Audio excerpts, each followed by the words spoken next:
Overflow system అయినా పెట్టుకోవచ్చు కదా. Overflow system sir. అవును, ఈడ రాళ్ళు పెట్టేసి ఇది ఎక్కువ అవుతుంది సార్. రాళ్ళు పెట్టేసినప్పుడు కెనాల్లో వాటర్ రైజ్ అవుతుంది. 2 సంవత్సరాలు పని మొదలవుతున్నట్టు లెక్క. మళ్ళా ఇంకో 1.5 years పని అవుతుంది.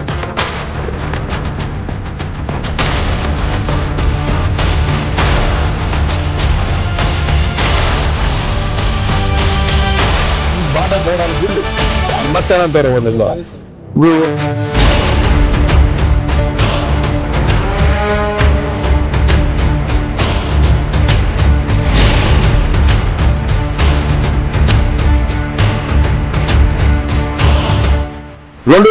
రాజశేఖర్ ఉన్నప్పుడు మొదలు పెట్టిన కాలువ, అప్పటికెళ్ళి మొదలు పెడితే ఈ కాలువ ఎన్నది కాలే.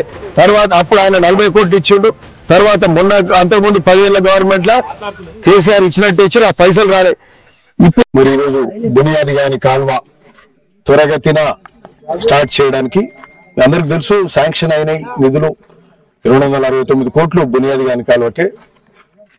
ఇలాపల్లి ధర్మాడి కాలువలకు ఇంకో 220 కోట్లు, దాదాపు 500 కోట్లు ఇరిగేషన్ శాఖ మంత్రులు ఉత్తమ్ కుమార్ రెడ్డి గారు, రేవంత్ రెడ్డి గారు ముఖ్యమంత్రి గారు సమ్మతితో శాంక్షన్ చేయడం జరిగింది. సరే, శాంక్షన్ అని 2వ సంవత్సరంలో ఇప్పుడు స్టార్ట్ చేయకపోతే 3వ సంవత్సరానికి పోతుంది, మళ్ళీ 2 పంటలు మొదలైతే. సో త్వరగతిన ఉన్న సమయాన్ని వాడుకోవాలి, లేట్ చేయొద్దు అని చెప్పి ఈరోజు ఎస్సీగా ఇది పక్క రైతాంగం ఎవరికైతే నీళ్లు రాకుండా ప్రతి పంటకు నీళ్ల కోసం బాధపడుతూ ఈడదాకా వచ్చి ప్రతి పంటకు తిరిగిపోతూ ఉంటారు. అందరూ కూడా కలిసి వచ్చారు. అందరికి నమస్కరిస్తూ సరే ఇక పైకెళ్ళి మన మక్తానంతరం జీరోకెళ్ళి ఇప్పుడు ఈ రోడ్ వరకు 4.65 కిలోమీటర్స్. ఇది ఫస్ట్ రీచ్ అదే కదా ఎస్సీ గారు.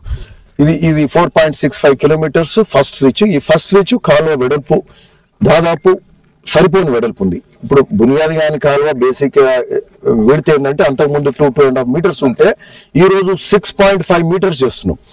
అంతకుముందు ఒక 50 క్యూసెక్స్ లో నీళ్ళు వచ్చేది, ఇప్పుడు 350 క్యూసెక్స్ నుంచి ఇప్పుడు 350 క్యూసెక్స్ లకు తీసుకెళ్లే డిజైన్స్ మార్చి చేసే కార్యక్రమం అన్నట్టు. అంటే దాదాపు అంతకుముందు కంటే 7-8 ఇంతల నీళ్లు తీసుకొస్తేనే మనకు ధర్మారం వరకు నీళ్ళు పోతాయి.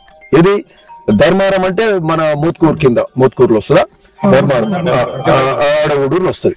సో అక్కడి వరకు మనకు నీళ్ళు తీసుకెళ్లాలంటే ఇప్పుడు యాక్చువల్ ఏమైతుందంటే ఈ ముద్దంపల్లికే పోతున్నారు. తీరా మోకా మీద పొట్టాలకు వస్తాయి వర్షన్లు, ముద్దంపల్లికి నీళ్ళు పోవు.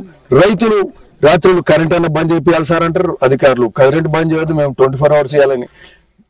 వాళ్ళని బతులాడు, ఈ గుర్రె బెక్కాకు దాటుడు, ఈ 5-6 ఊళ్ళు దాటగానే నీళ్ళు పోతలు. అంటే రీజన్ ఏంటంటే ఇప్పుడు మేము ఇక్కడ ఎర్రగుంట దగ్గర చూసినాం. ఎర్రగుంట అని కుంట ఉంది, అటు పక్కకు మాదావరం రైతులు. ఆ కుంట నిండగానే నీళ్లు మసులుతున్నాయని వాళ్ళు, పొలాలు మునుగుతున్నాయని వాళ్ళు బాధపడతారు. అయితే ఆడ ఏంటంటే ఆడ సమస్య ఏంటంటే ఆడ తూములు కూడా ఉన్నాయి. ఆ తూములు మొత్తం కూలిపోయినాయి. అంటే కాలువకు అడ్డంగా తూములు ఉంటే అన్ని కూలిపోయినాయి, నీళ్ళు కింద పోయావు. వచ్చే